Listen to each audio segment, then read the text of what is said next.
Hey, welcome back.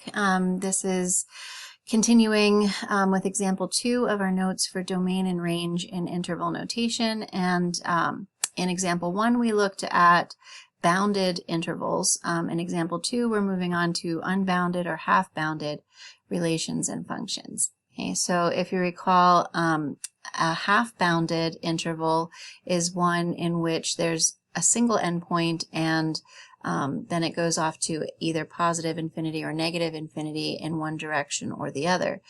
Okay, unbounded is how we describe an interval that is all real numbers extending from negative infinity all the way to positive infinity.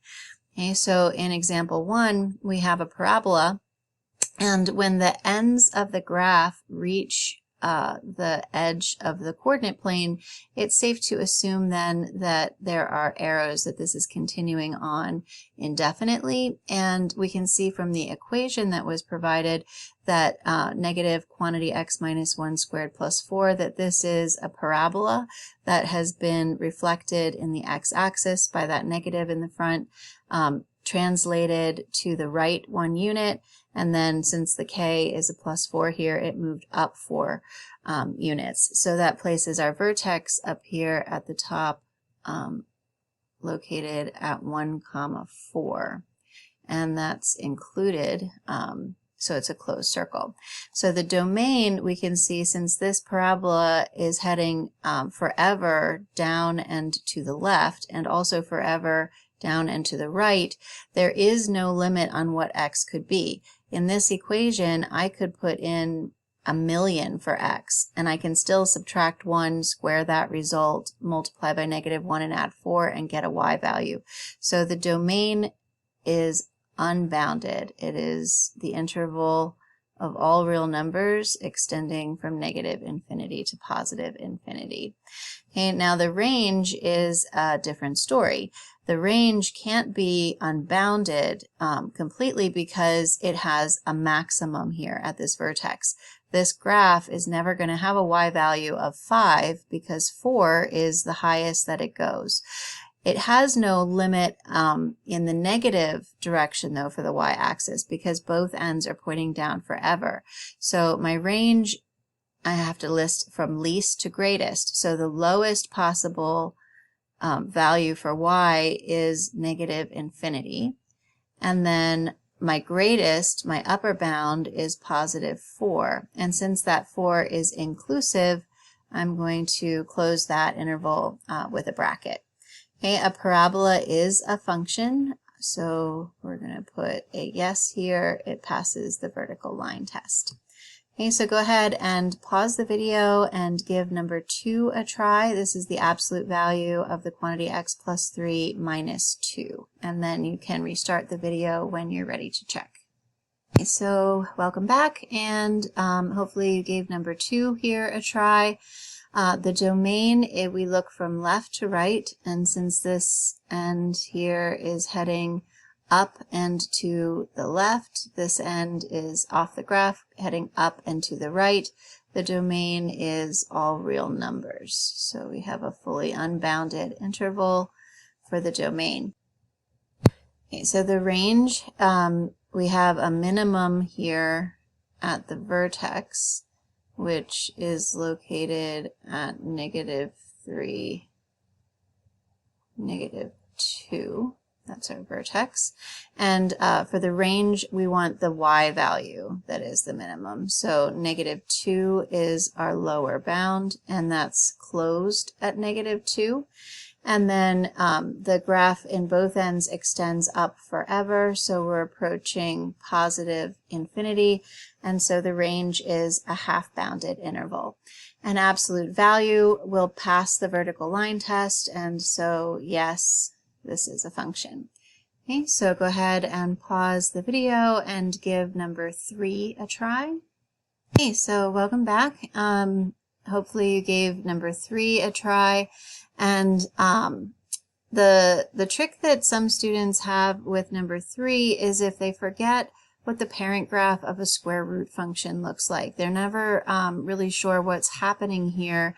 They can see the graph is bending up and approaching the y-axis, but they're not sure, does it keep going there? Is there an arrow on the end of that? Or is it stopping? What's happening there? So if you take a look here at the graphing calculator, this can help clear up some of that confusion.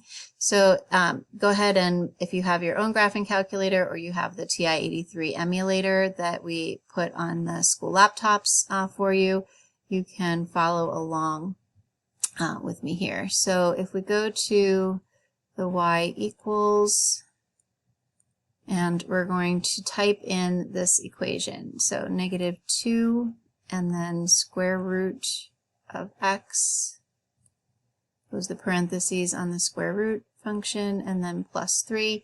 And then I'm going to go ahead and set the window dimensions here to match what's given in this graph. So I clicked on window, and my x minimum, it looks like, is -3. And then my x maximum is up here at 7 or 8. Okay, my x's are going by ones. The y minimum, the lowest y value on this graph, looks like -3. The y maximum, the highest value, is up here at 4, and my y's are going by ones. So now that I've adjusted the window to match, I'm going to click on graph. And did you notice as it was graphing, it looked like it was starting right here along the axis. It didn't seem like it was coming down from there. So to verify that, I'm going to go to the table of ordered pairs by pressing second, and then up above graph it says table. And then I can look for my x-intercept, or sorry, my y-intercept here, where x equals 0, my y equals 3. So I can tell from the table this point 0, 3 is on the graph, so I know that there's a value right there. But when I go here to -1, it says error. So at -1 there is no graph, right? If I go back to my graph and I press trace, trace lets me type in any value of x, and then it'll show me the y that goes with it. So if I type in 0 for my x and press enter, right, the y that goes with it is 3. So that's a point on the graph. But if I type in, let's try -0.001, for example, right? Very close to 0, but not quite, and press enter. Notice it's blank here for the y. Okay, that means that it's not defined there, it's undefined. And so I can see now that there is a closed circle that is an endpoint for the graph here. This is the point 0, 3. Okay.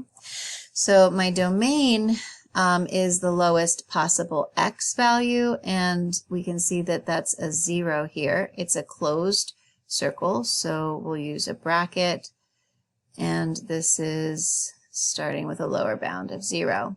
Then for my upper bound, I can see that this absolute value graph is sweeping down and to the right. Toward the end of the graph here, it goes off the edge, so that's going to go on forever. When I look at the function, I can see there's no limit to what number I could put in for x in that direction. I could put in 100 or 1,000 or 1,000,000 and still be able to take the square root and have a real number answer for y. So this is going to be a half-bounded interval closed at 0 and heading to infinity. Okay, now the range, when we look from bottom to top, we're starting down here at -infinity. That's my lowest y value. And then I come up to a maximum here at 3, and it's closed at 3. Okay, and a square root function passes the vertical line test, and so that is a yes. Right, so go ahead and pause the video and try number 4 on your own, and then resume when you're ready to start again. Okay, so we're back. Hopefully you gave number 4 a try. We can see from this graph that it fails the vertical line test, right? If I were to draw a vertical line right here, it's going to hit in 1, 2, 3 places. So is it a function, No, it is not. Well, that says no. Okay. Now the ends of the graph are going down and off the end here to the left, up and to the right.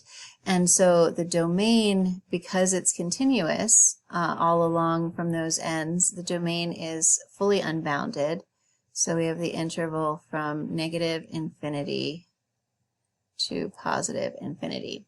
Okay, similarly, because this is continuous and headed down and to the left and up and to the right, the range is also fully unbounded, so all real numbers from negative infinity to infinity.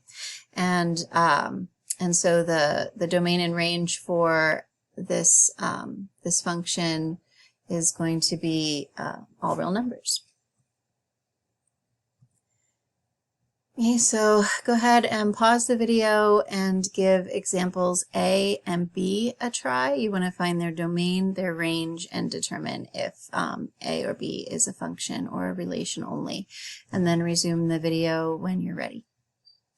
Okay, so welcome back, and hopefully you gave A and B a try. In A, the ends of the graph are extending up and to the left and up and to the right. So our domain is unbounded from negative infinity to infinity. Okay, the range, because we have a minimum value here of -1 in the y direction and it's inclusive, we're going to have a half bounded interval beginning at -1 closed and then extending up to positive infinity. And this polynomial graph passes the vertical line test, and so it is a function. Okay, in example B, this is a square root function that we looked at in our last example. It's open here at the coordinate, let's get my pen, so open at 2, -1. Okay. So at 2, -1, the 2 is our upper bound for the domain, the -1 is the upper bound for the range, and those are open. So domain is negative infinity to 2 open, and the range is negative infinity to -1 open. And this passes the vertical line test, and so that's a yes.